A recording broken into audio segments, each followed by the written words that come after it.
I So, always do. hey everybody. Today, let me just bring this up before we go into our guest who was amazing today. We're going to be talking about energy healing. Energy healing isn't just for physical ailments, okay? It can be a transformative tool in nurturing healthier, more fulfilling relationships and creating a profound shift in how we perceive and experience love. So, that being said, today we are talking about love, self improvement, and shifting gears in your dating life with none other than the celebrated love coach, Carisa Montooth. Carissa is a sixth generation healer and esteemed author, has an unshakable commitment to guiding single women through the intricacies of attracting and dating marriage minded men.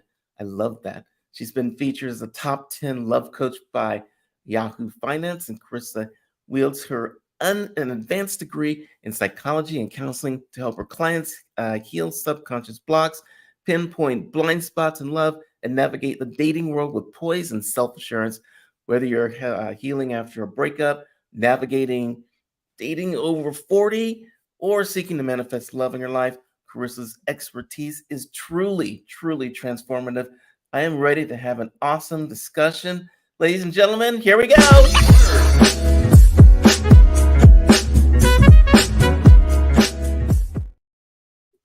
Hey, Carissa, we are back. Hey, Michael J. I'm so glad to be here. I'm excited to keep talking to you. Like I almost forgot to start the show because we were like, damn it, love this. So Me too. let's just jump right into this, okay? Yes. So your work centers around a unique combination of relationship coaching and energy healing, which is like I've never heard that combination before. So how do these like two disciplines complement each other in your practice? Yeah, well, it's pretty rare to see that combination because a lot of times people are thinking of, I need a love coach, or they want to know which dating app they should be on, or like Yes. how should they should write a profile or something like that. But the thing usually that's underneath of that, that's creating like whatever the pattern we keep seeing over and over again in dating, Hmm. is usually a deeper energetic issue. It's a pattern of beliefs that we have about what we deserve to have in love. It Hmm. could be a wound from heartaches that we've experienced before, whether that was 5 days ago or 5 years ago. We can actually still have energetic connections to exes that need to be cleared out. And it also has to do with what we learned that love was, when we were growing up from our family of origin. So there's so many things that are not just a part of like just put yourself out there more, get out there more, and you know what I mean. There's so many Uh, things that are not a part of that, and that's why close to 90% of my clients are in happy committed relationships within about 6 months of us working together, because we do that deeper energetic work. That's how all you right, get the changes, because it's not just like, let me attract the person. It's like, how do I become the person who can sustain that relationship? that's good. I gotta ask you about patterns because I think we have all seen people who have a type, right? Hmm. And Hmm. it's I want you to talk about it in terms of patterns and how are people finding these patterns and why are they sticking with them. Oh my gosh, yes. So, like a typical pattern is, this is the way that I grew up, and this is what was missing. And so, that a lot of times it's like my parents only showed love to me when I performed to very high standards. So now that I'm in relationships, I think that I have to earn approval or earn love from the other person. Uh-huh. So it's like this thing of that happens often with very high achieving women that I see, where it's like their pattern of being reinforced for being academically successful and doing all these other things as they were younger, Hmm. that goes into dating as an adult, where it's like I have to be perfect in every area. um, i have to um, I have to prove that I am actually worthy of having this love. And sometimes the pattern is, the first time that I was deeply in love with someone, they cheated on me, they broke my heart, and now for some reason I believe that that's going to always happen. And so subconsciously I'm attracted to people who I expect to do the same thing to me, because Oh that man, feels familiar. Yeah. that it's familiar and like dangerous. That's the right, it might be the wrong word, but like, do you see the patterns mostly in the other person that you're not that they're attracted to, or do you see the patterns in your client, and those are the patterns you want to break? And like, so it's they've got a pattern for themselves, and they've got a Yeah. pattern for the person they want. And Yeah. so, how Yeah. do you Well, know which one you need to fix? I you can guess. only fix the pattern in yourself, right? It's like you're going to search for a certain thing because of your own beliefs about what's out there or what's possible for you, or what you've experienced in the past. So everything that's going to be outside of you that you even notice or that you're even attracted to is going to be because it matches a pattern or belief that you have inside of you. And that's the only thing that you can change, right? So it's like some things that are dysfunctional or dangerous, like you were talking about, Yeah. are those patterns of like being attracted to something that's not healthy because it feels familiar. Okay. Okay. Okay. That makes a lot of sense because I do talk to a lot of people, and everyone comes back to you can't change them. It's got to be you that changes, and then everything else can change because of that. And Yeah. thanks for reminding me about that again. Some things are just true because they're true and they're true. Yeah. What's up with mind maps and mind mapping? Is that um Mind mapping? You mean yeah, like in terms of like figuring out like a list of qualities or something like yeah, that? helping Or people find like the person that they want to have a relationship with, or what's the how do you go about helping people find their perfect match? I guess that's the word I'm looking for. Oh, I love that. So I usually, my process in working with my clients is that we start out with the deep healing because it's really hard to get clarity about what you want when you're in a state of like being always dysregulated or being really triggered or things like that. It's very hard to be clear about what you want because you're really busy still running away from what you don't want, you know? So it's like that's your focus. Your focus is what you don't want. I don't want to experience that again. I don't want to feel that way again. I don't want to feel this other. I don't want to feel lonely. I don't want to feel betrayed. I don't want to feel whatever the thing is, right? But isn't I it don't want to hard feel to go to unworthy. that isn't it hard to go to, "I want this," if you've never seen what it is? Isn't it easier to say, "I don't want this to happen again," since you It don't know what the other thing is? Well, it is. You're absolutely right. But the problem is that we actually attract what we focus on the most. So when we focus on what we don't want, our subconscious doesn't go, don't give me a cheater. It goes cheater, cheater, cheater, cheater, cheater, because that's what we're focused on. And it always Okay, says yes. So if we're like cheater, cheater, cheater, cheater, cheater, and okay. that's our focus, our subconscious goes, yes, I will notice the cheaters. And then they will feel familiar because I have focused on them and I have Mhm. experience with them. And in my energy, I will think it's chemistry, but it's actually that they are triggering a particular wound in me and that feels familiar. Oh, gotcha. So how do you, like what's the process that you use if you wanna start the healing and getting rid of the cheater mindset into the, someone loves me" mindset?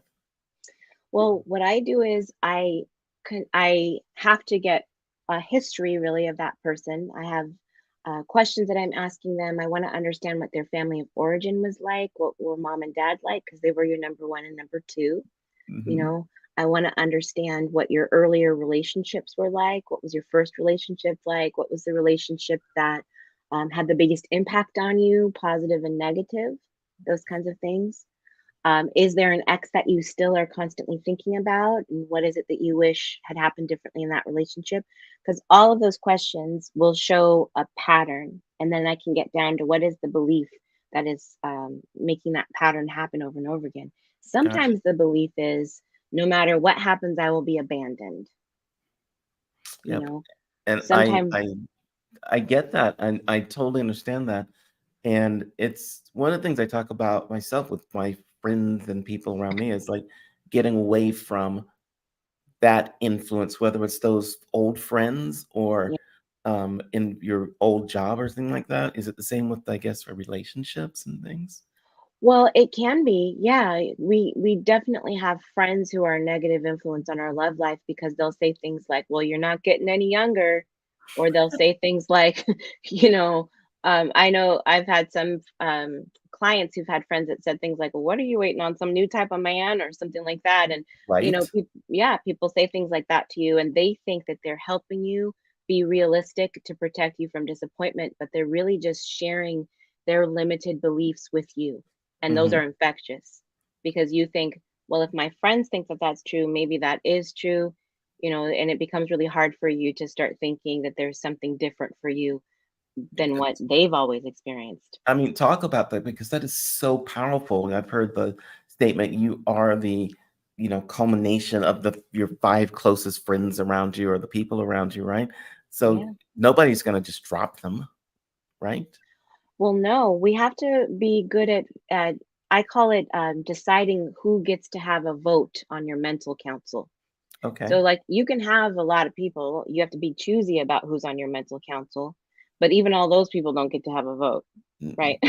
Because what you have to do is say, you look at their lives and you say, well, are they happy and flourishing in their relationships truly?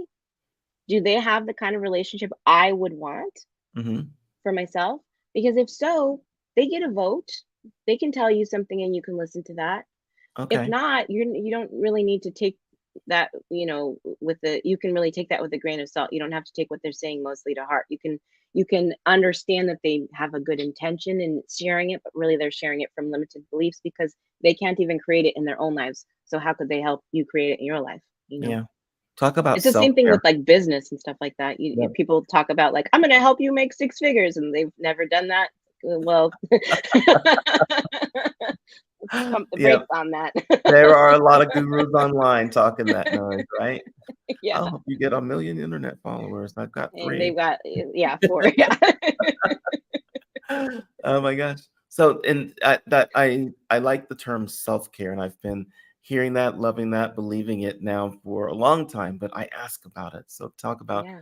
self-care and that little council of people that we were just discussing. Yeah. Well, self-love is such a huge thing, right? Okay. And self-love is this bigger umbrella that self-care is under. Okay. So self-love, and it's also one of those things where it gets thrown around and people are like, you gotta love yourself before you can love anyone else. And you're like, cool, I'm on board with that. What does that look like in my day-to-day life? Yeah. Yeah. How do Yeah. I translate that into actions? So self-love is this big umbrella, and it's treating yourself the way that you would treat someone else that you really, really love. And often I can get parents to switch into that mindset if I ask them a question and say, would you want this for your child? The same behavior that you're putting up with, would you want that for your child? Would Okay. you want, like, sometimes I'll be in a situation with a client who is dating somebody that's misogynistic, and they're displaying really misogynistic qualities. And I'll say, would you want your daughter to date someone who is saying those kinds of things to her? And they're like, Hmm. absolutely not. I'm like, well, then why is it okay for you? You know? So a lot of times it's hard for us to think of ourselves as someone we love, Yep. but there's that Totally. big umbrella of self love, right? And self care fits under that in terms of like, how do we take care of our body? How do we take care of our mind? How do we take care of our spirit? You know, other Hmm. things that are under self love are things like having boundaries, like how we say no, how we protect our time, how we say you can behave whatever way you're going to behave, but if it crosses this line, I will withdraw myself from that situation. Hmm.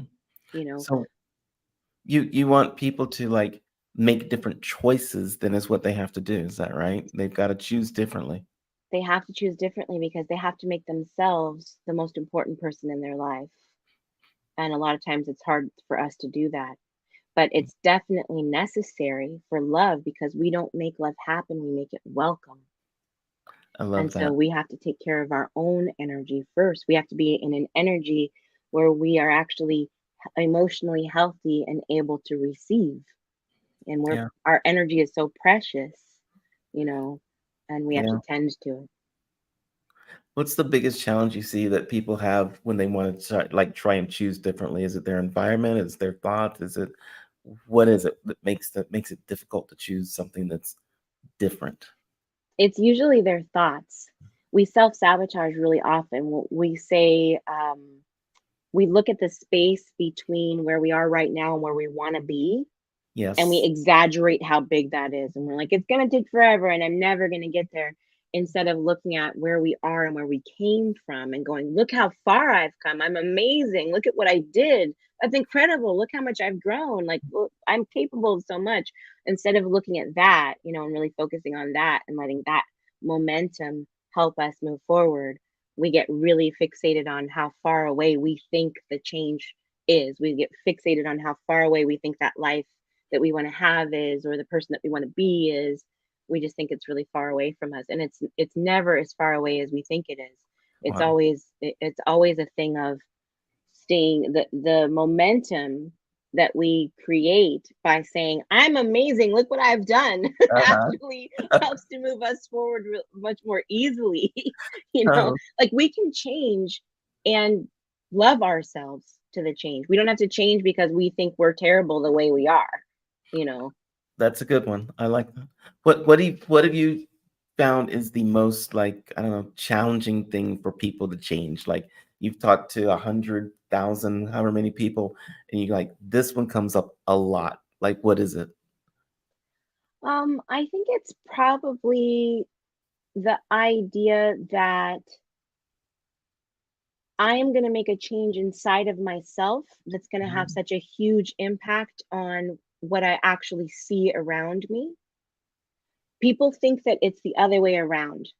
Everyone thinks that I'm responding to my environment. I'm just being realistic. I'm just reacting to my environment. Mhm. And getting people to make the mindset shift that no, I'm creating my environment through my thoughts. That is a huge shift for people to make. And it's something that they need to kind of see the evidence of by noticing it over and over again before that's real to them. But it's Uh, really hard for people to understand how much power they have. And even when they do begin to understand that they're manifesting the situation by what they choose to focus on, they don't think of that as a powerful position. They think of that as like, oh my God, I've been ruining my life by focusing on the wrong things. What if all of these doubts and fears become super powerful because I'm focused on them and I manifest them into my life? What if they start to think that instead of thinking, wow, I've created this situation I don't like through my thoughts and what I focus on and how I behave. And I that means I can create a new reality by changing my thoughts and what I focus on and how I behave. I will tell you that is absolutely the hardest thing to know. So for all the people who out there who go like, I want to be a millionaire, but still like count coupons. Mhm. Mhm. It is a super hard thing to do. And Yeah. uh, if I had another superpower besides losing my memory, I, it's a superpower because I get to watch the same movies over and over, and I love them. And still Um, love them like the first time. exactly. That would be a superpower that I would love to have and share with people, right? Like the Vulcan mind meld. Oh And yeah. Absolutely. Our minds as one. oh, Our thoughts hold on as now. one. Don't make me start asking you just like trivia sci-fi questions. The mind meld music was the best music too. Like, we get all serious. I'm not even He's going. gonna I'm do not it. listening. I'm gonna start asking you about Spock and the Force and then all kinds of stuff. Well, So, my dad would always tease, like, my dad has such a healthy mental health and perspective about like letting people live their lives. And mhm. he would always say, like, I'm not getting involved in your brother's life and choices because of the prime directive. He would be like, we don't interfere with the development of alien cultures. He'd be like, your brother needs to make his choices and live his life. you know, that always like stayed with me. That actually is pretty funny. I will tell you that my parents let me make mistakes, and I look back and sometimes now, because you're older, you can look back and see it's like, "Oh, I wish they hadn't let me do that and it told me." And then you just wonder, would it have helped or would it not have helped? I still would have burned my hand on the stove, whatever, It you know, depends on personality, right? right? Because some people learn really easily from someone telling them don't do that, and other people need to experience it for themselves. And I think Yeah. we find that in relationships and stuff like that too. Is like some people have to figure out, that yeah, I have to have good boundaries, and some people can do it from the beginning. It's kind Yeah. of like, it's also a thing of you asked a really interesting question about like what is the hardest thing about helping people. And I think Mhm. the other part of it that's really hard is for us to believe that something can be different, um, in spite of what we're seeing in front of us. Like to hold the vision of what we want, and no matter what we see around us. That is a hard thing to do. That is such a hard thing to do. And but then when we get there, it's so satisfying. It is. It makes me think about faith, right? People who have Absolutely. faith Yeah. and you don't see it, but what is it? One thing I learned because I did go to church when I was little, but Is it the, about faith is the substance of things unseen? yes, it's like how do you hold on to that? It's like especially if you're by yourself, if you're surrounded by the flock, right? It's Right. It's easy, easier. It's easy. easier. But that's why that's such a huge part of what I do with my clients is that I'm holding a vision for them of their future happiness and love, even if they doubt, even if they waver, even if they want to throw stuff at the wall, even if they get on and off the dating apps and you know what I mean? And they're like, I don't ever want to see another dating app again. It's like, okay. Yeah. You know Okay. what I I mean? was going to ask you about TV love and how it defines society, but let's go to the dating apps instead because that Dating is a app. completely different way of dating these days, right? Like people It used to go to the bars, the absolutely. clubs. It's like I'm going to go talk to him. I'm going to talk to her.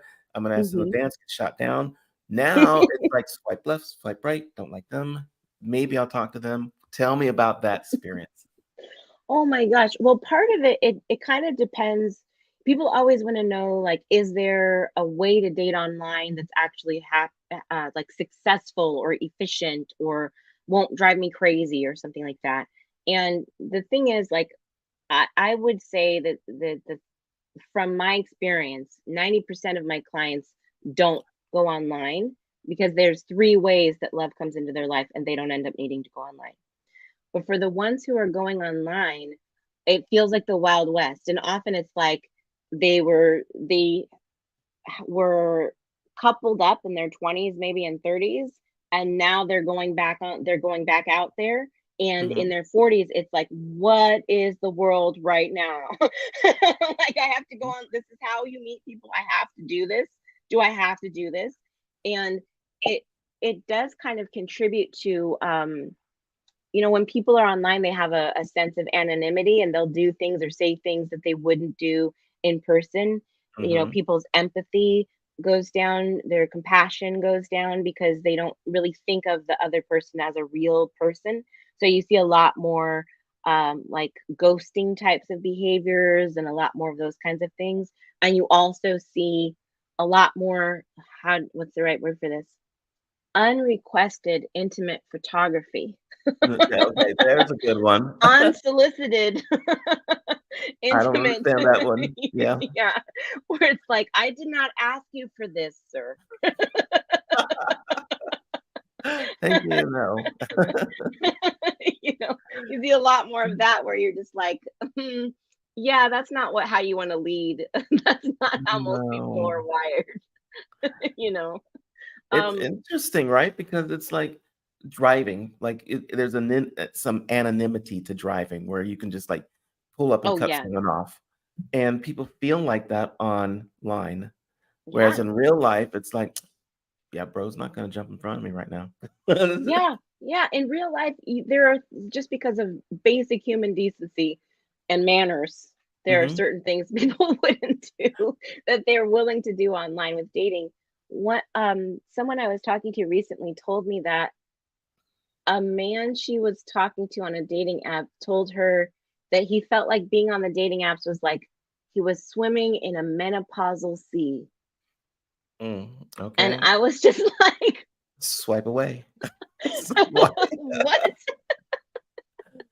you know Ah, but it really makes people feel like, because it does have sort of a meat market feel to it. You got your pictures up. Most people don't read profiles.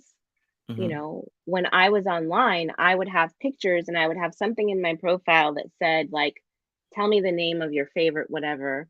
I think it was like your favorite 90s R&B song, or your favorite, movie or something like that, your favorite comedy. And like, if you respond, tell me that so that I mhm. know that you read my profile. And if people wouldn't respond to that, if they didn't answer that question, I just didn't really respond because I was like, well, you're not actually interested. You're just looking at pictures and clicking, because I think that for a lot of men online, it becomes like a numbers thing. They're just like, I like Mhm. her, click, I like her, click, I like her, click, and see who reaches out to them, but there's a whole we could go into a whole science of this whole online dating thing, We but might it's do another show and just talk about online dating and the difference between that and in real life, like hitting the yeah. clubs versus hitting online. So we'll. Well, I have a master class about online dating, even though most of my clients don't need it, and it's Mhm. just it's where we just talk about how to actually be courted, how to be approached by people who are taking the initiative, and it's at datingdoesn'thavetosuck.com.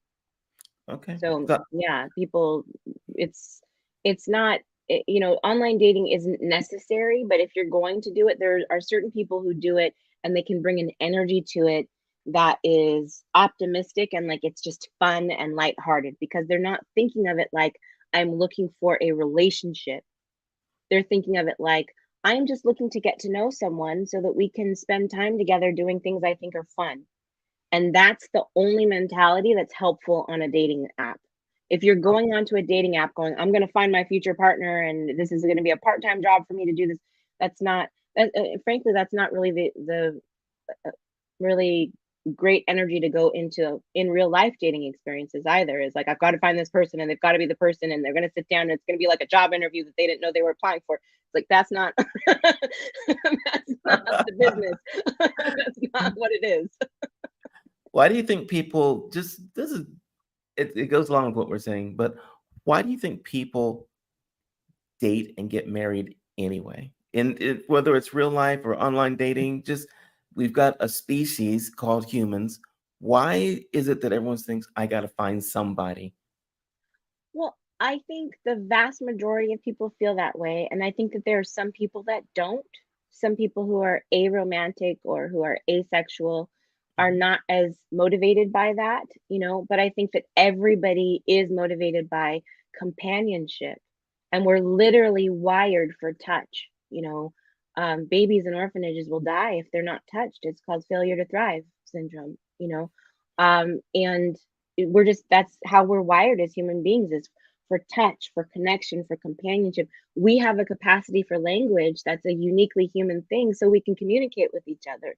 You know, Yeah. it's like we're just made we're connection people. We're connection beings rather. And yeah, so that's just how we're wired, but I think that in terms of marriage, I think that people get married for safety. I think people get married for security. I think Mhm. people get married for the feeling of companionship. I think people get married because they want someone else to be a witness to their life, That's you good. know? That's good. Witness to your life. Yeah. That makes a lot of sense. Yes. Um, what do you want? Most of your clients are women. Hmm. Um, what do you want to say to the women out there that are looking for love in all the wrong places? What do you want to say to them? What is the message from from you to them? My message for everyone would be you don't make love happen, you make love welcome. I so With love that statement. thank you. And it's so true because it's always coming back to my energy. It's always coming back to me being responsible for healing my wounds, me being responsible for clarity about what I want, Mhm. you know, me being responsible for taking care of my me being responsible for self-love, you know, and even me healing my relationship with my body. It's so amazing to me how often people will be like, I want somebody who loves my body and they don't love their body. Mm, I okay. want somebody who is like, it's very hard to attract someone to you who loves your body when you have an estranged relationship with your body. Like if you're not getting water, if you're not getting rest, if you're not eating nourishing foods, like you're doing these basic things to take care of your body, it's really that's a foundation of self-love and self-care, and it seems like a basic thing, but it's like so often we don't treat our bodies like they are the friend to us that they really are and that they have always been since we've been here, you know? And if we can't be like that with our dearest, closest friend that's taken us through life, how are we supposed to attract somebody else to come into like we want, but we're gonna be like loving and caring with a stranger that, it's like how does that even work? So Not going to it's happen. yeah, it's all those things about you make it welcome by how you love yourself. Do you make yourself the most important person in your life? Do you tend to your own emotional wounds? Do you Right. shine light into your own patterns? Are you willing to do those things so that you can heal? And it's not about being perfect because everyone is in stages of healing all the time. It's about what are the specific obstacles that are in your way between you and love? What do you believe is possible for you in love? What are your beliefs about what is out there for you? Do you believe that being over 40 means uh, like automatically the dating pool is smaller? Because I can promise you it's not. Do you do you believe that it's like someone's not going to want to be with you because you have kids? I can give you 15 stories of that not being the case from actual people that I've worked with. Hmm. People that are in small towns have beliefs that like there's nobody here, so I could never, be with anybody because it's so there's nobody here. People in New York, people in Los Angeles, people in Paris are like, oh, there's so many people here and it's so superficial, nobody can connect. And it's like, but those people still find love in those places. It's about the beliefs that we're bringing to it, and we hold those beliefs, and we have the power to change those beliefs so that we can create a new reality. I absolutely love the fact that you focus on that belief and changing yourself and finding connection. That's a super good way, not just to find, I guess, love, but to live life, right? Well, yeah, because really it's about us.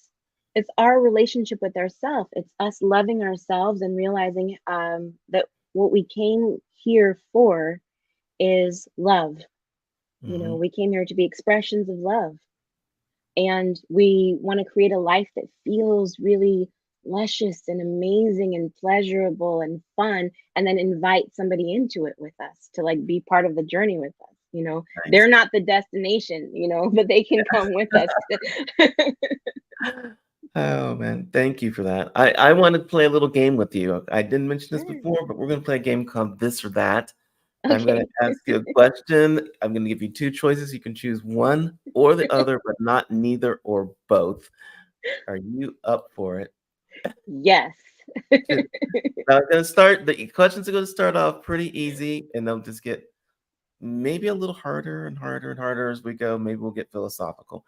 So if you feel like you Okay. have to justify anything, we can talk about it. Choose one or Okay. the other, That's what I was going to ask you. okay? No, you cannot. I'll just turn off your microphone. No. Yeah. You say yes and no, and then you shut up. Okay, here we Okay. go. We'll start easy. Home cooked meal on or fancy restaurant on first date. Fancy restaurant because Ah, I don't know you well enough for you to come to my home yet. there you go.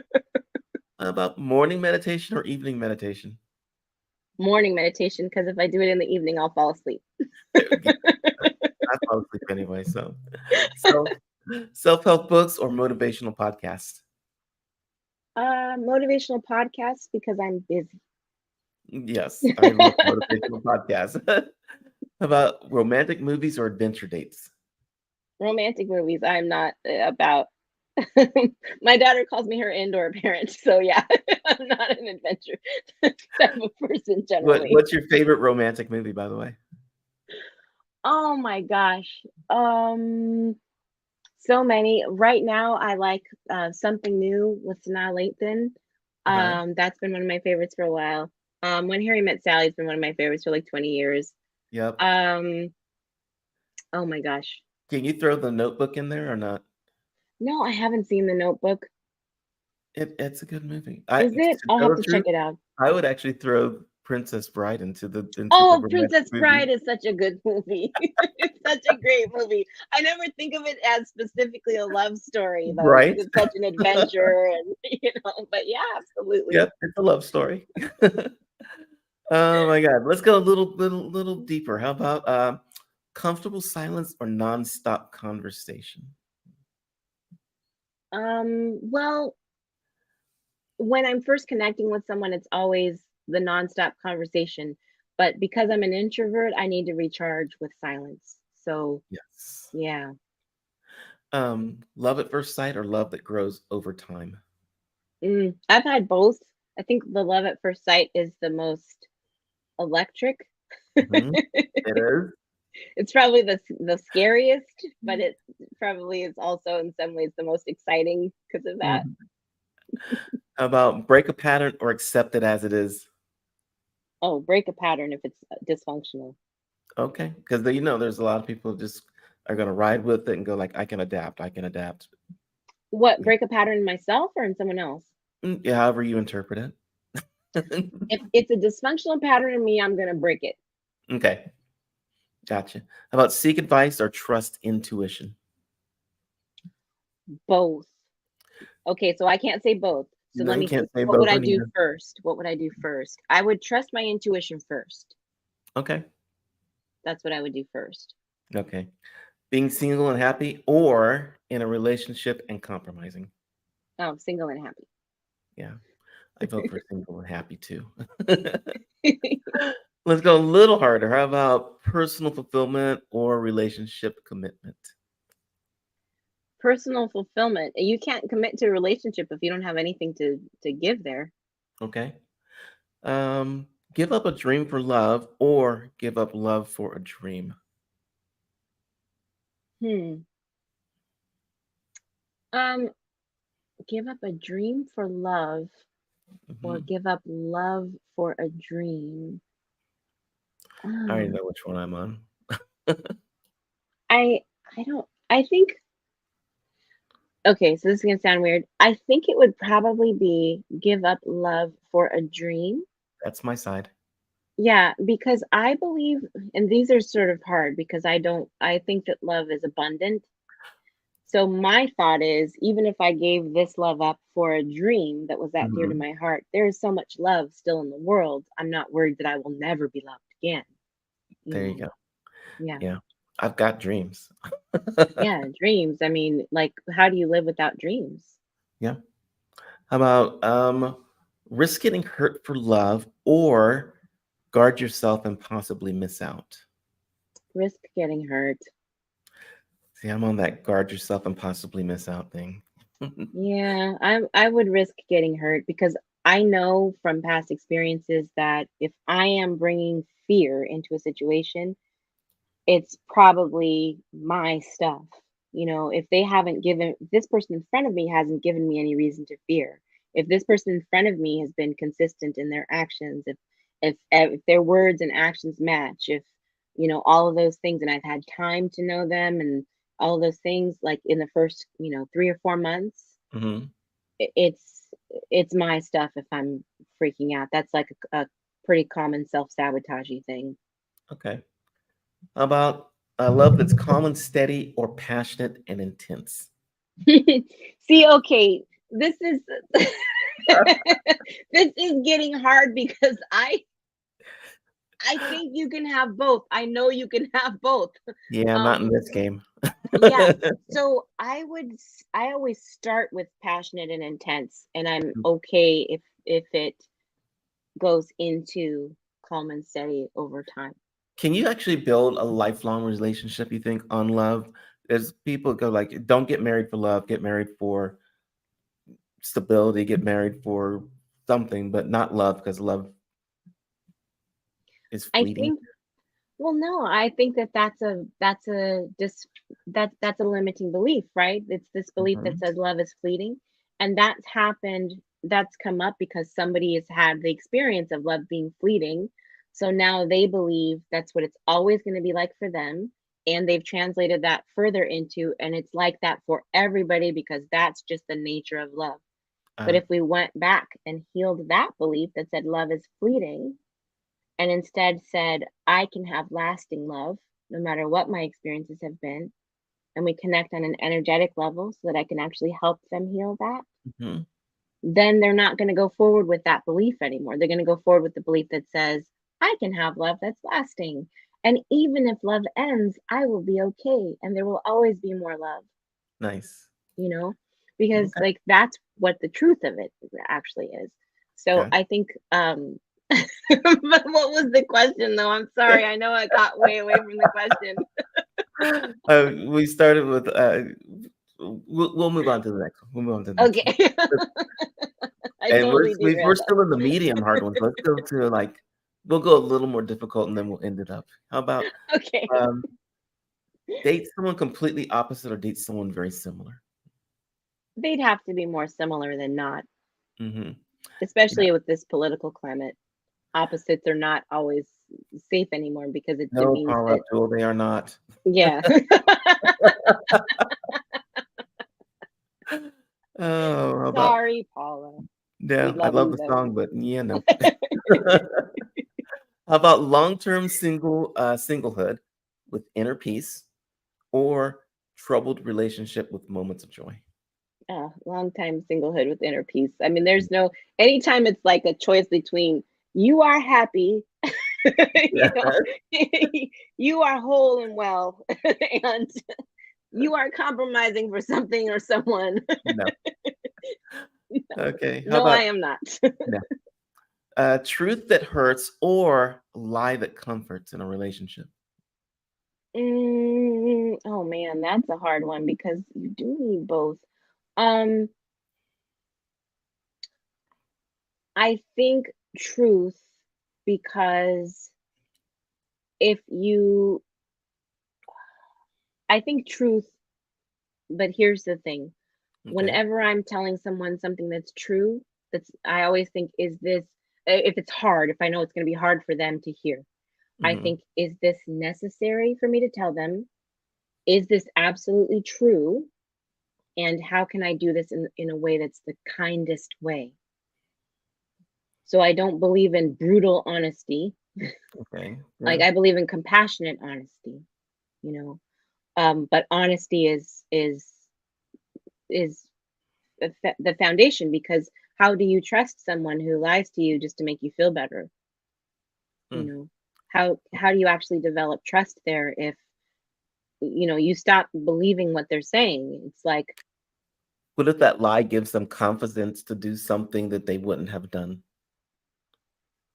okay, this is a whole other level now. Because for it, there's that comfortable lie, right? Because it's Sure. like, you're an amazing speaker. I love hearing you speak, just so that they'll get up on stage and actually say what they have to say, Do you as hate opposed hearing to them speak I'm in this just it's example? not whether or not I hate hearing them speak or not. It's like whether or not they've always wanted to speak. They know they're not a good speaker, but you boost their confidence by saying, What if they're not a good speaker, but you love to hear them speak?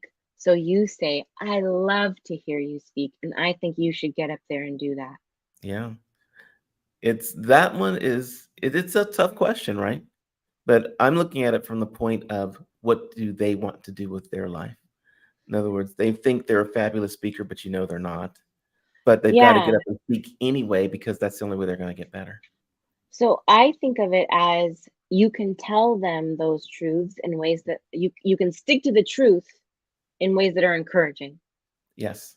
Because because telling them you suck as a speaker is not encouraging or productive, even though Not. it's true, right? Yeah. It is. But what is true is every single time you get up there, you will get better and better. You will learn more and more over time, and you'll feel more and more confident. And I love hearing you speak. Yeah. And there will be people who absolutely love hearing you speak. And there's no way that with consistent practice here, you wouldn't get better at this. Okay. And I would say, look at all these people who started out. They weren't born knowing how to speak publicly. Nope. They practiced, and you will too. And Good. you'll get even better. Good answer. I love You that. see? This is why You'll you're get here, so that I even can better. learn these things. I didn't You'll put get in, even better. I didn't Not put just, in, because you suck right now. yeah. It's like, no, you will get even better. Yeah. I've got two more questions for you. I'm juggling between which one they leave as the ending one. Um, I'll just have to ask them. First one, Okay. and one of two. Here we go. Love with all your heart and risk heartbreak, or guard your heart and risk not fully experiencing love. Love with all your heart and risk heartbreak. Hmm. Yeah. Okay. Because the it's like so many of us have lived through really hard things that are much harder than a broken heart. Hmm. And still we kind of shy away from that experience like we wouldn't live through it. Like we're not resilient enough to make it through that if it happened to us, you know? Nice. But the other side of that is what is the possibility that could happen is that you're in an amazing, loving, deeply satisfying relationship. And every time you look at that person, you'll be like, I am so amazing for taking a chance here. I am so proud of myself for being brave so that this could happen for us, you know? Excellent. Let me ask you one more question. Sure. Last one. Okay. Maintain your own identity or merge identities in a relationship. Maintain your own identity. I think too is like you do things right, like you have things that you do together, things that you like to do together. That's always great.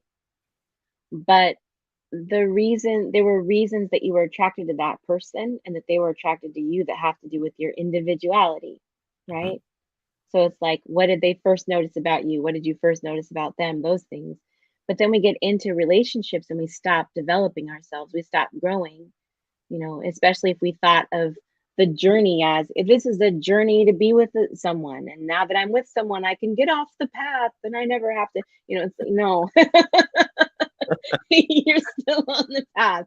Yeah, you You are. still are responsible for doing the things that thrill your heart and soul, and letting and growing.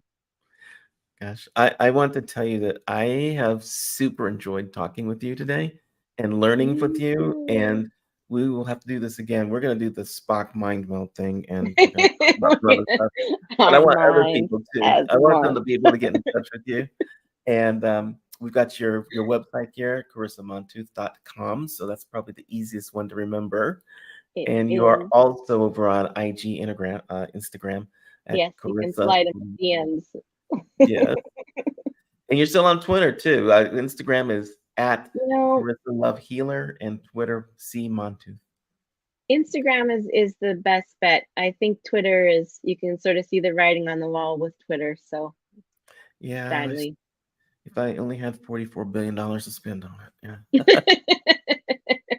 If we only had $44 billion in a time machine, Yes, there we go. go back and get that Amazon money. All right. So for everyone that's listening and can't see it on the screen, it's at Carissa, and that's the Arisa Love Healer, all one word. And then finally, you do have a YouTube and Facebook, and they are both Carissa Montooth Love Coach. Yes, So and people can actually schedule time to talk to me directly at soullovesession.com. Soul, SOUL, lovesessions.com. Love Session, that. no Session with S. no Yeah. S.